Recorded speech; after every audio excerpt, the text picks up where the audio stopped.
Hello and welcome to Sleepy Stories, a cozy corner where gentle bedtime stories and peaceful moments come together to help you drift off with ease.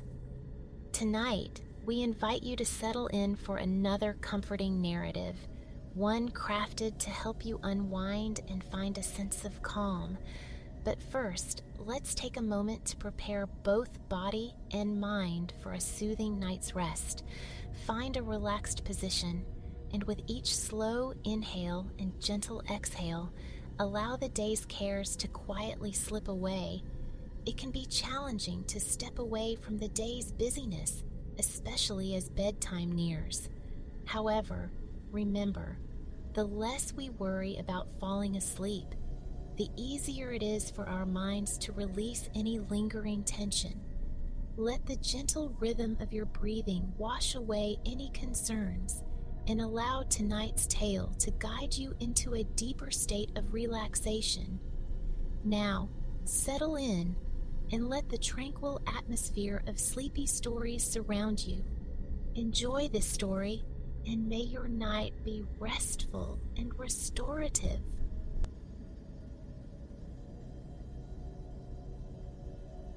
Let your mind drift, perhaps down less trodden paths, towards a tranquility born of stone and sunlight. Picture yourself adrift in Florence, navigating its time-worn streets, drawn towards an encounter with artistry incarnate. Here, amidst the echo of centuries, our narrative awakens. Through the gallery's grand portal you glide, your footfalls a soft percussion on the polished stone floor. Excitement simmers, yet you linger, allowing the anticipation to steep like fine tea. Mere moments separate you from confronting a legend chiseled into permanence. You stand within the Accademia Gallery, nestled in Florence's historic heart, the sanctuary of the world's most celebrated statue, Michelangelo's David. You enter a long, vaulted hall, a corridor flanked by silent sentinels of sculpture and canvas, and there, commanding the vista at the far end, elevated upon its plinth, is your first breathtaking glimpse. The colossal form resolves, Michelangelo's vision of the biblical champion, David. He is youth and power rendered in marble, poised, his gaze intense, directed towards an unseen horizon. A sling rests almost casually in one hand. He is caught in the charged stillness before the clash with Goliath. Drawn by an invisible current, you move closer, yearning to absorb every nuance. David. The name resonates with a peculiar familiarity, his likeness disseminated across posters, pages, and trinkets innumerable. To behold him now, in his true dimension, feels almost unreal, like shaking hands with a figure stepped from myth. Yet, despite this phantom acquaintance, nothing prepares you for the sheer presence. He defies expectation, larger than life itself, 17 feet of sculpted magnificence, dwarfing the onlookers clustered below. Joining the hushed assembly, you feel an unexpected kinship with the atmosphere of a concert hall. David. Upon his stage, the audience rapt, gazing upward in collective reverence. Michelangelo's creation pulses with such latent energy, such potent vitality, that the line between artwork and being blurs. It requires little effort to imagine him stirring, drawing breath, descending from his pedestal. Of course, he embodies an ideal, the apotheosis of human form. His staggering height, his flawless musculature, transcend strict realism. Certain proportions are subtly amplified, perhaps a concession to the viewer gazing up from below. Yet, Paradoxically, an astonishing verisimilitude anchors him. Observe the gentle swell of muscle, the delicate tracery of veins across his hand, and then his countenance. A landscape of emotion, the furrowed brow, the piercing intensity of his stare, profoundly human. How staggering!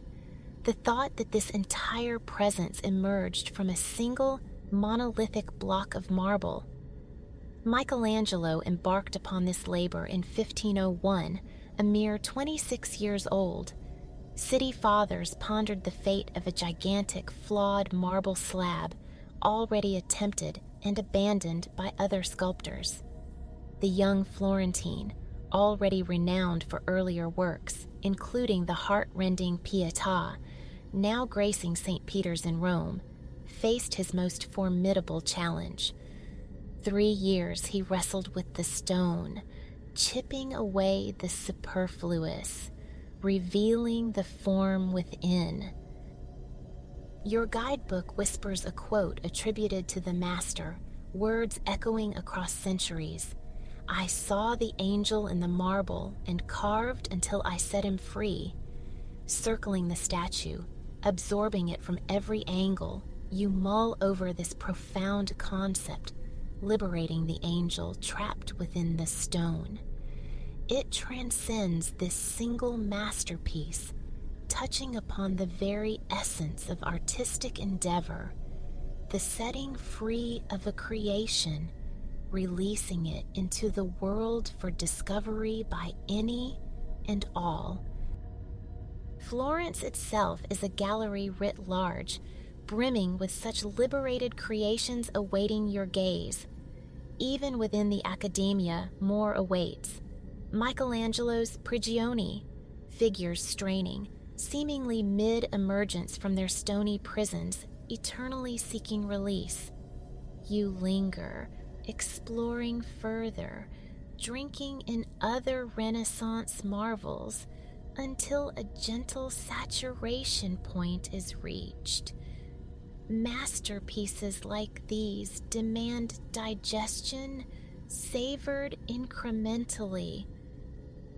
You recall reading of the curious affliction named for the French writer Stendhal, who, overwhelmed by Florence's artistic density, experienced faintness and palpitations. Stendhal syndrome, they call it, the intense psychophysical reaction some visitors feel. It's easy to understand. This compact city vibrates with history, art, and architectural splendor at every turn. Prudence suggests a slower rhythm, absorbing beauty piece by piece. Another gallery can wait for tomorrow. For now, the allure of the city streets beckons, an aimless wandering through the historic core. Outside, the afternoon sun bathes the city in warm, golden light. A soft breeze sighs through the narrow lanes, carrying the intoxicating perfume of jasmine and the savory promises drifting from nearby trattorias. Florence exudes a relaxed, unhurried charm, more akin to a provincial town than a frantic metropolis. Footsteps and bicycle bells form the city's primary soundtrack. No one rushes. The Florentine gait is measured, allowing time to appreciate the ubiquitous beauty. You find your own pace slowing, synchronizing with the city's gentle pulse. Strolling down a constricted via, you admire the harmonious elegance of the old buildings, rarely exceeding 3 or 4 stories. Their palettes are muted, pale ochre, cream, soft gray, accented by the deep greens and browns of wooden shutters.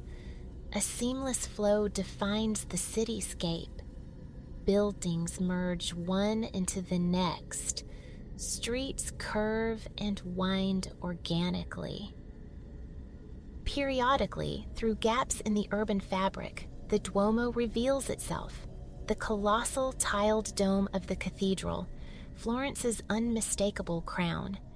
It appears suddenly at a street's end, a vast benevolent apparition. A part of you feels the pull to walk directly towards it, to stand beneath its immensity. Yet another part savors the delay, holding the full encounter in reserve, a future delight. For now, contentment lies in simply drifting, absorbing the ambiance of the shaded passages. Every corner holds a fragment of history, a plaque, a statue, an ancient wall, transforming the city into an open-air museum. You remember snippets from your reading. Medieval Florence, a powerhouse of European finance, its fortunes buoyed by the Arno River connecting it to the Mediterranean trade routes. Wool and luxurious textiles made its name famous, and around the 14th century, this thriving city became the crucible of the Renaissance, the rebirth. A cultural tidal wave surged, bringing innovation in art, science, philosophy. Thinkers drew inspiration from classical antiquity while simultaneously forging new paths, making discoveries that reshaped the world. It was an epoch of extraordinary ferment, and Florence was its epicenter, home to Galileo, whose celestial observations laid foundations for modern science. Leonardo da Vinci, the archetypal Renaissance man, resided here too. Astonishingly, many of history's greatest artists, Michelangelo, Botticelli among them, converged in Florence during roughly the same era. You ponder the density of genius concentrated in this one place. Was it mere coincidence, or did Florence possess some unique, nurturing quality? An answer begins to form as you emerge into a sunlit piazza. Before you stands a grand, fortress-like edifice, its distinctive crenellated tower punctuated by a clock face. This is the Palazzo Vecchio, the old palace. Even by Florentine standards, its roots run deep back to the 13th century. It served as a residence for the Medici family. Bankers by trade, the Medici dynasty wielded immense power, wealth, and influence across Europe for generations. Their name is interwoven with Florence's fabric, but the Palazzo Vecchio remains one of their most imposing legacies. You pause, gazing up at the formidable brick facade, then consult your guidebook for insights into the family who shaped so much of this city's destiny.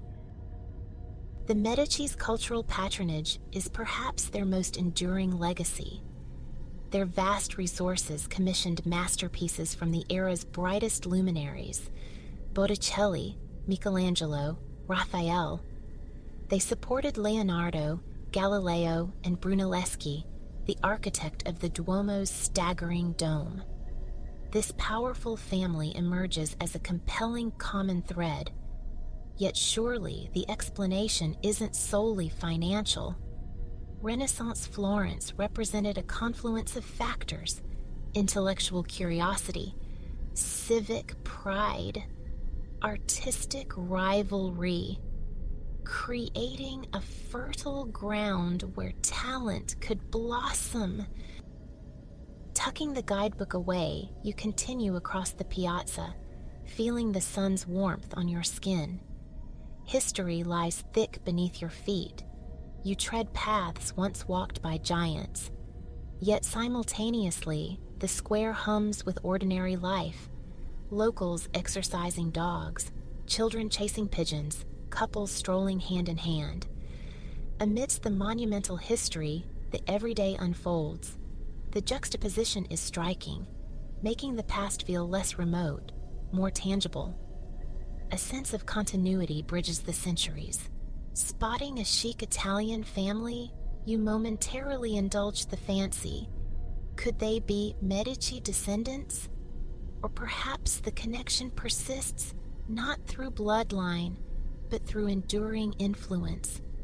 The spirit of the Renaissance kept alive by all who come seeking inspiration within these storied walls.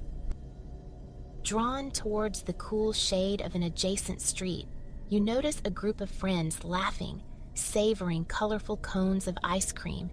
Instantly, a craving awakens. A few steps further, nestled on a corner, a gelateria beckons. A rainbow of flavors gleams behind the glass.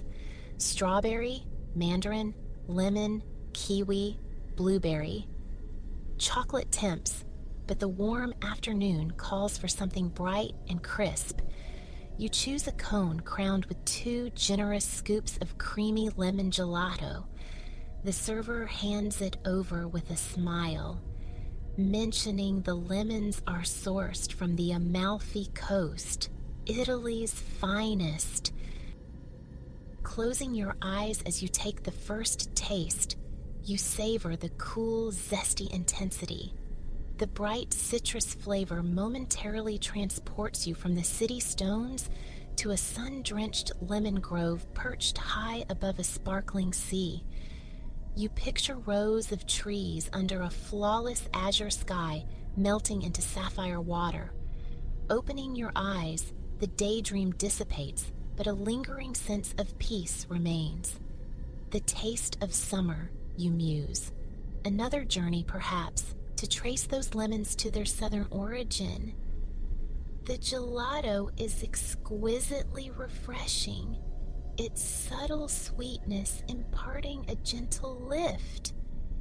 Though pleasantly weary, you feel ready to wander further, absorbing more of this captivating city. Soon, you find yourself on a street unlike the others. At first glance, it appears conventional, lined with shops.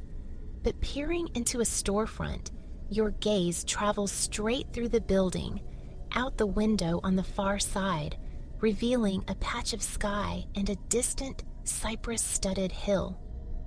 You realize you are on a bridge, the Ponte Vecchio, Florence's oldest crossing over the Arno River. Since medieval times, it has doubled as a thoroughfare and a marketplace.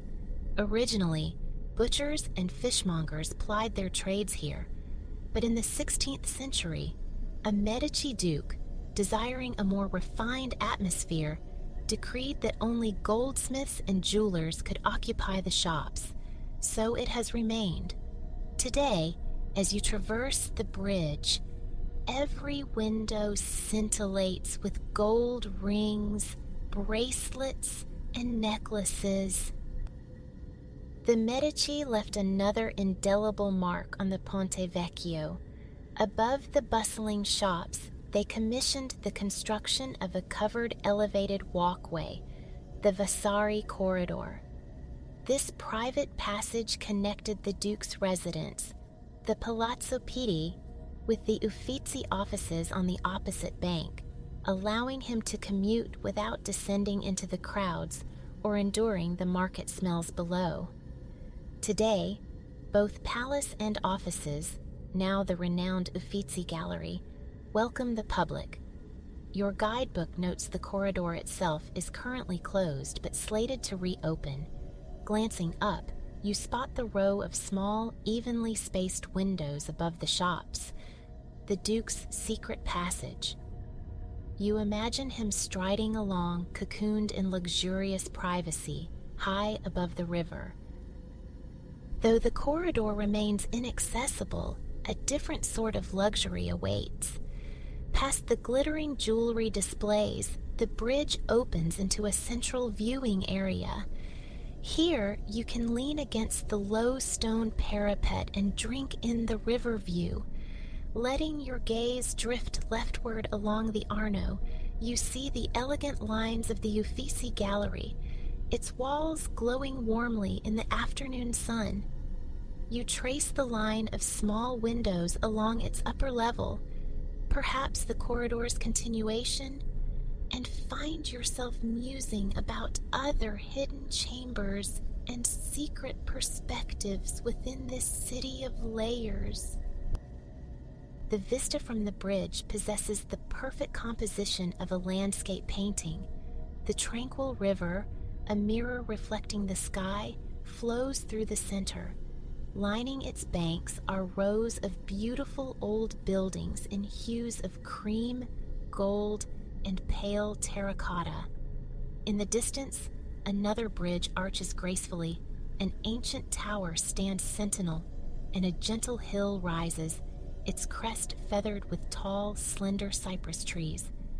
A yearning stirs within you to be there, atop that distant hill, viewing Florence from that elevated vantage point. But as you imagine the climb, the day's exertions make themselves known. You are tired, ready for respite. Thankfully, your hotel lies centrally, just a few streets away. Retracing your steps through the cooling back streets, you soon arrive at your hotel. Your room, situated on the top floor, is compact yet comfortable, adorned with rich fabrics and patterns. The curtains possess a palatial quality, creamy velvet embroidered with intricate floral motifs in shades of crimson, a deliberate nod, surely, to Florence's history and its famed textile artistry. But the room's true treasure lies beyond the fabric. You requested a room with a view. Pulling back the heavy curtains, you open the glass doors and step onto the small balcony. And there it is. Directly before you, rising majestically from a sea of terracotta rooftops, is the Duomo, the iconic dome of the cathedral. Brunelleschi's colossal structure, clad in orange-red tiles and crowned with an ornate white marble lantern, culminates in a bronze orb and cross, the final flourish, the cherry atop this architectural masterpiece. It is the symbol of Florence, the embodiment of the Renaissance spirit. You recall the story of the dome's construction. Work on Florence Cathedral began in 1296, but over a century later, the vast crossing remained open to the sky. In 1418, the city sought an architect capable of designing and erecting a massive, self-supporting dome. Controversy swirled around the method and the commission. Filippo Brunelleschi, a local goldsmith with no prior architectural projects, possessed both a revolutionary vision and the backing of the Medici. Legend holds he employed unconventional means to persuade the skeptical commissioners. During a meeting, he proposed the commission go to whoever could make an egg stand upright on its end. The egg was passed around. None succeeded. When it reached Brunelleschi, he simply tapped the egg firmly on the tabletop, slightly cracking the shell. The egg stood firm. He won the commission. Truth or legend, Brunelleschi's genius is undeniable. The dome remains an engineering marvel, composed of over 4 million bricks, still the largest masonry dome on Earth. Standing on your balcony, admiring the magnificent structure before you, you remember the tale of the egg and smile. Like Michelangelo seeing the angel in the marble, Brunelleschi perceived the extraordinary potential within the seemingly ordinary. Perhaps this shared insight was a hallmark of Florence's Renaissance luminaries. Thirst asserts itself after the long walk. You retreat inside, pour a glass of cool mineral water from the small fridge, and return to the comfortable lounge chair on the balcony. Sipping the water, feeling relaxed and refreshed, you continue to contemplate the beautiful dome bathed in the slanted golden light of late afternoon. It glows like a setting sun itself. Everything about this moment feels perfect. The view of the dome and the clustered rooftops, the high, evocative cries of swifts darting through the air, the pervasive scent of jasmine drifting from a nearby terrace. You inhale deeply, savoring the rich, sweet perfume. As evening approaches, the jasmine seems to intensify, or perhaps your senses, sharpened by a day immersed in Florentine beauty, are simply more receptive. Regardless, you relish it now. You continue to breathe slowly, rhythmically, your gaze fixed on the dome. The red bricks seem to absorb the soft, golden light, their edges luminous. As the light imperceptibly fades, you treasure each passing second. Here, on this small balcony, suspended above the historic heart of Florence, you feel a profound sense of fortune. It has been a wondrous day, and now there is nothing left to do but rest, enveloped in the view, for as long as you desire. Before you stands an intimate sun-yellow house, half swallowed by exuberant greenery. A slender path of worn cobblestones meanders toward the simple wooden door. Sunlight, warm and generous, spills down, striking glancing blows of light off the broad, slick leaves of garden palms. The air itself feels tangible, thick with the mingled exhalations of ripening fruit, damp earth, and blossoming flowers.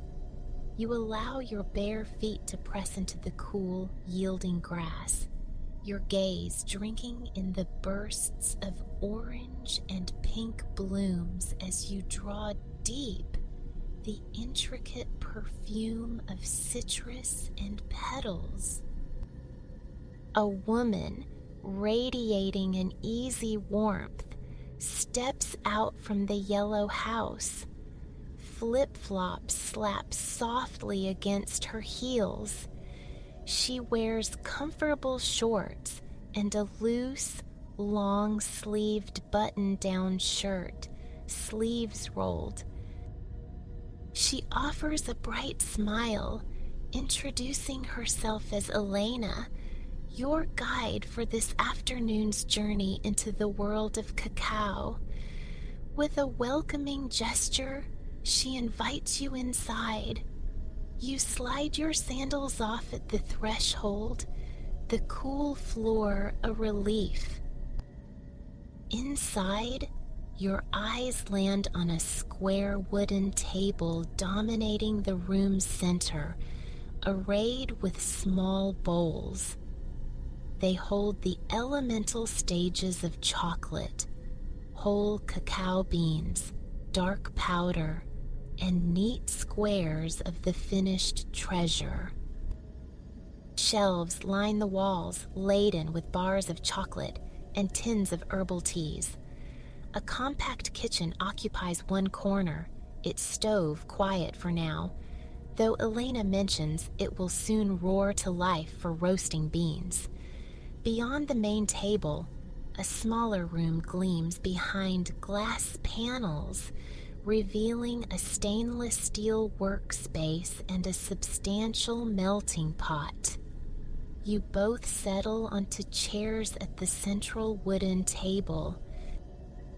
Elena begins to speak, her voice weaving a story of her family, 3 generations rooted in this very land, cultivating cacao. She speaks of its profound significance to the indigenous peoples, a fruit held in reverence, its beans once serving as currency, central to ancient and enduring ceremonies. She slides the bowl of whole beans towards you. You lift one. Its surface is smooth beneath your fingertips, its scent deeply earthy. Bringing it to your mouth, you bite down. A satisfying, resonant bitterness floods your senses. Next, you scoop up a few coarse nibs. feeling their granular texture between your fingers before letting them dissolve on your tongue, a rougher echo of the bean. Finally, a square of finished chocolate, already softening slightly in the ambient warmth. You place it carefully on your tongue, resisting the urge to chew, letting it liquefy instead. A wave of rich, sweet flavor washes forward from the tip, coating your cheeks, cascading down your throat. Utterly delicious. A buoyant energy surges through you, born of the chocolate's delightful taste and the anticipation of unlocking its creation. Elena nods knowingly. Chocolate, she explains, offers an energy akin to coffee, but without the nervous edge, a potent yet calming vitality. Soon, she promises, you'll delve deeper into the plant's healthful gifts. Rising, Elena leads you back towards the door, guiding you outside to explore the grounds. You slip your feet back into your shoes, re-emerging into the sun-drenched air. A tapestry of greens unfolds, punctuated by vibrant splashes of yellow, orange, and pink. As you follow her down a gentle slope beside the house, it seems every patch of earth yields something edible. Elena stoops, pulling a leafy green plant to reveal a knobbly, bulbous root. It resembles ginger, yet when she slices it open, a startlingly bright orange is revealed. She passes it to you. The skin feels rough against your palm. You turn the root over in your hand, bringing it close. The sharp, spicy fragrance of turmeric fills your nostrils. Handing it back, you notice a faint orange stain blooming on your skin. Your path takes you next towards a papaya tree, the ground soft and springy underfoot. Its pale brown trunk ascends to a fluttering crown of long, slender leaves. Just beneath this canopy, like precious jewels clutched close, hangs a cluster of smooth, oval green papayas. As you amble further with Elena through this edible landscape, you glimpse a sprawling lemon tree, a passion fruit vine heavy with plump offerings, and a defensive cluster of spiky aloe vera. You turn onto a dirt track winding gently uphill. Here stand several shorter trees adorned with what look like enormous, ridged lemons and limes. This, Elena announces, is the cacao tree, and these hefty oval fruits, in shades of vibrant yellow and deep green, are the cacao pods. She reaches up, twists a yellow pod free, and places it in your hands. It has surprising weight, its skin waxy and textured with bumps. Together, you gather several more, cradling them as you trace the shaded dirt path back towards the welcoming yellow house. Inside, the air feels cool, stirred by the lazy rotation of an overhead fan. The time has come to begin the transformation into chocolate. Elena arranges the yellow and green pods on the counter. With a swift cut, she halves one, revealing a startling white, fleshy pulp surrounding the beans within. She encourages you to taste a single bean, cautioning you not to bite through. You place the white morsel in your mouth. It dissolves sweetly on your tongue, releasing a delicate flavor and texture reminiscent of lychee fruit. You carefully suck the sweet flesh away, mindful of the precious bean beneath. Removing the seed, you hold a true cacao bean, You risk a tiny nibble. It's unexpectedly soft, intensely bitter, a world away from the chocolate it promises to become. Trying one from a yellow pod reveals a slightly sweeter pulp, the color indicating greater ripeness. These beans, still cloaked in their white fruit, Elena explains, are destined for fermentation, spread out under the sun for a week. During this time, the beans absorb the pulp's sweetness, developing the complex precursors of chocolate's signature flavor. Elena then produces a batch of beans that have already undergone this crucial step, allowing you to continue the process. She flicks a switch and the gas stove springs to life with a soft whoosh.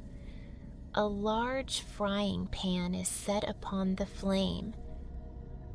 You pour the fermented beans into the pan. Immediately, the air begins to bloom with the nascent aroma of chocolate as they begin to dry roast. You stir them constantly, listening to their gentle rhythmic clatter against the hot metal. After several minutes, the pan is removed from the heat, the roasted beans tipped onto a plate. You pick one up, its warmth radiating into your palm, and take a bite. The brittle shell cracks satisfyingly, releasing a wave of warm, pure cocoa flavor. You savor the beans slowly, appreciating the profound difference between this and the raw, bitter one tasted moments before. Once the tasting is complete, you roast another, larger batch, pouring the finished beans into a bigger bowl. Then, you and Elena walk past the glass-walled chocolate room and out the back door onto a wooden deck. Before you sit two sturdy hand-crank grinders, waiting. Beyond the deck, on the grass, a long table stands covered with trays lined with broad, flat banana leaves. You wander closer and see rows upon rows of cacao beans lying upon the leaves, basking in the sun, undergoing their slow fermentation. Back on the deck, you pour the roasted beans into the hopper of the first grinder. You begin to turn the metal handle, a satisfying resistance meeting your effort. The machine groans softly as it fractures the beans into smaller, irregular pieces, cacao nibs. You watch them tumble into the collection tray below. The act of grinding releases a richer, deeper chocolate aroma, stirring faint, pleasant memories of childhood treats. Scooping up a handful of warm nibs, you inhale deeply before letting them cascade through your fingers. You pour the remaining beans in, continuing to turn the crank. The lush backdrop of tropical plants and trees, a serene accompaniment to your labor. With all the beans ground, Elena demonstrates the next step, sifting. Taking handfuls of nibs, she lets them fall, gently blowing as they descend. The lighter, papery shells catch the breeze and drift away, while the heavier, denser fragments of cacao fall cleanly to the tray below. You try it yourself, feeling the satisfying weight of the ground slip through your grasp, watching the shells dance away on the air to settle on the earth. The ground around the grinding station is carpeted in these discarded husks, perfuming the air. The soft hooting of unseen birds drifts from the trees, and a light breeze cools your face. The entire afternoon feels steeped in a simple, profound delight, and the final chocolate hasn't even been tasted yet. Suddenly, a flash of brilliant color, a scarlet macaw settles onto the branch of the nearby papaya tree. You pause, watching it preen its magnificent feathers, listening for a moment to its exotic call. Costa Rica, a sanctuary of biodiversity. Every fruit tasted, every creature seen and heard, testifies to the vibrant beauty of this land. Once the nibs are thoroughly sifted, shells whisked away by the breeze, you carry the tray to the second grinder. This one promises an even finer transformation. Round and round you spin the lever again, watching the nibs break down further, becoming a coarse powder. The scent of cocoa intensifies with every rotation, evoking cozy memories of steaming mugs on cold days. The breeze continues its gentle caress against your skin as you work. An iguana, ancient and unhurried, ambles across the yard, utterly indifferent to the delicious alchemy underway. When the grinding is complete, Elena offers you a glass of cool water. You take a grateful sip, wiping a bead of sweat from your brow. Chocolate making, you realize, is labor born of love, demanding yet deeply rewarding. Resting for a moment, you breathe deeply, noticing how the rich chocolate aroma now intertwines with the sweet floral notes from the garden. An utterly captivating blend. Water finished, you carry the tray of fine cacao powder back inside, entering the glass-paneled chocolate-making chamber. It's a compact space, noticeably more modern than the rest of the house. The air here is cooler. Through the glass walls, you can see both the verdant garden outside and the main room where your treat will soon be enjoyed. On the gleaming stainless steel counter sits an open-topped metal machine, a refiner. You pour the powder inside and Elena switches it on. The grounds begin to spin, a vortex of brown, becoming progressively finer. What began as powder gradually, miraculously, begins to liquefy. Elena explains this phenomenon. The friction and heat generated by the spinning release the natural cacao butter within the beans, transforming the solid grounds into molten chocolate. You watch, mesmerized, as the bowl fills with a smooth, glossy, dark liquid. Elena hands you a small wooden stick. Dip it in, she urges. The mixture is thick, viscous. It clings heavily as you lift the stick. The taste of pure, unadulterated liquid cacao is intense, creamy, profoundly rich. It's almost unbelievable that no milk, no sugar has been added. While you continue to sample, Elena slips out and returns with several jars filled with colorful dried fruits. One holds the spiky green skins of guanabana. Another contains the dark, crunchy seeds of passion fruit. A third jar reveals the striking white flesh and magenta skin of dried dragon fruit. And the last holds dried marignon, the small reddish-orange cashew apple bursting with vitamin C. You pause, considering each potential flavor companion for your chocolate. Taking in the vibrant colors, you uncap the jars, inhaling the distinct scents, sweet, sharply citrusy, subtly tart. Your choice settles on passion fruit. Elena grinds the dried seeds into a fine powder. Then, taking the bowl of liquid chocolate, you pour it directly onto the cool stainless steel counter. It spreads from a central point, forming a perfect, ever-widening circle. Elena sprinkles the golden passion fruit powder across the surface. The sweet tang of the fruit marries the deep cocoa aroma in the air. She hands you a small metal spatula. You begin to fold the powder into the chocolate, the mixture yielding softly, creamily under the blade.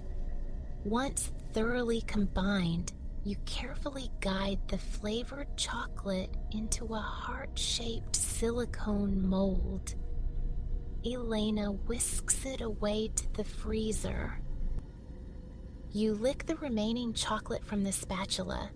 The passion fruit's bright, sweet tart notes cut beautifully through the creamy bitterness of the cacao. It's a perfect pairing. You carry the mixing bowl back to the main room, settling again at the wooden table.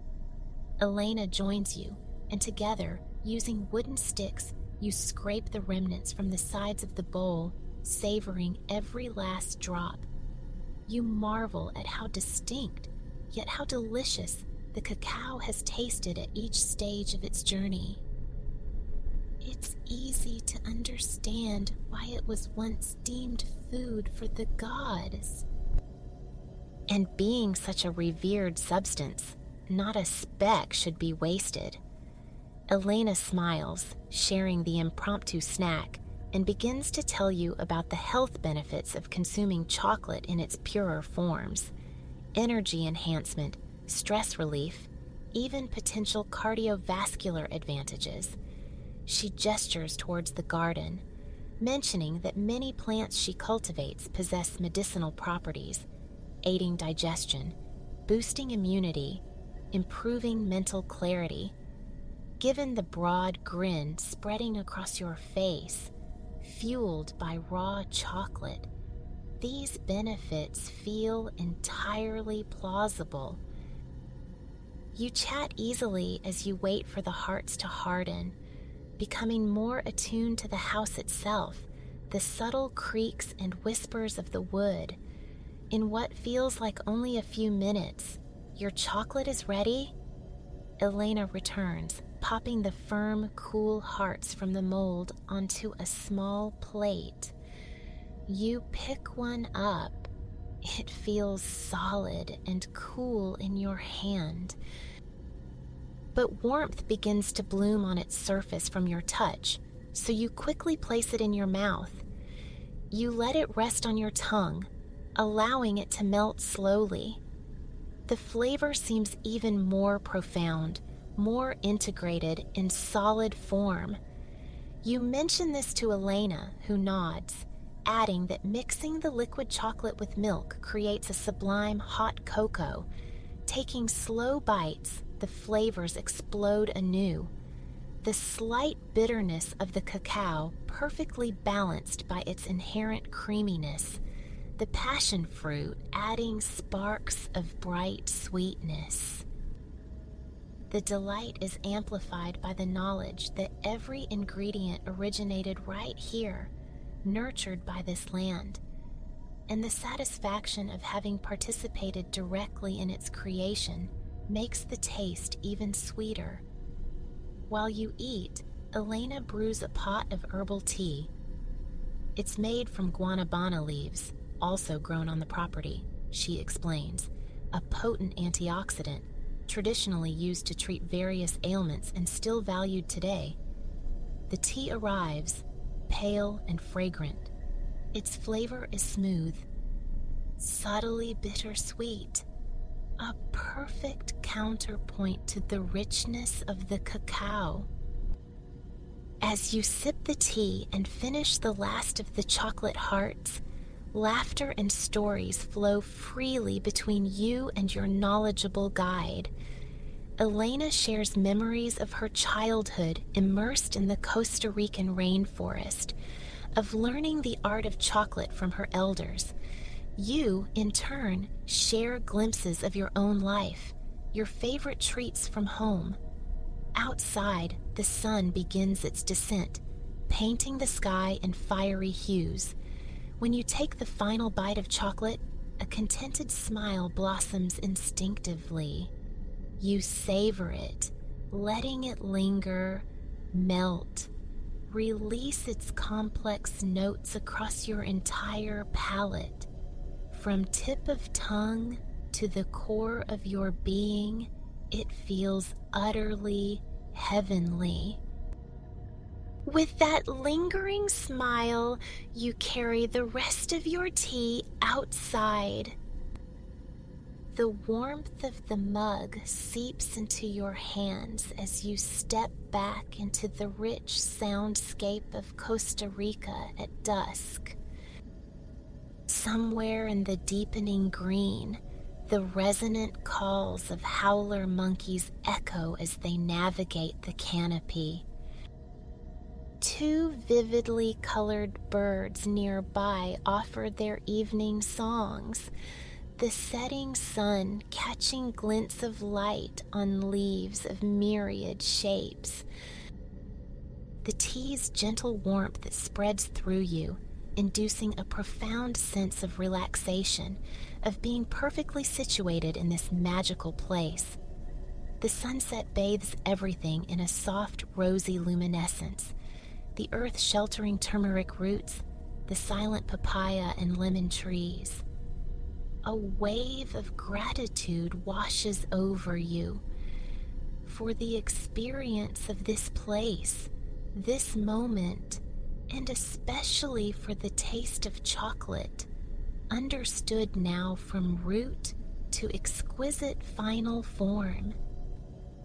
Letting the sounds, the sights, the lingering flavors envelop you, a deeper ease settles in, a feeling akin to being ready for sleep, cradled by the murmuring lullabies of the Costa Rican rainforest.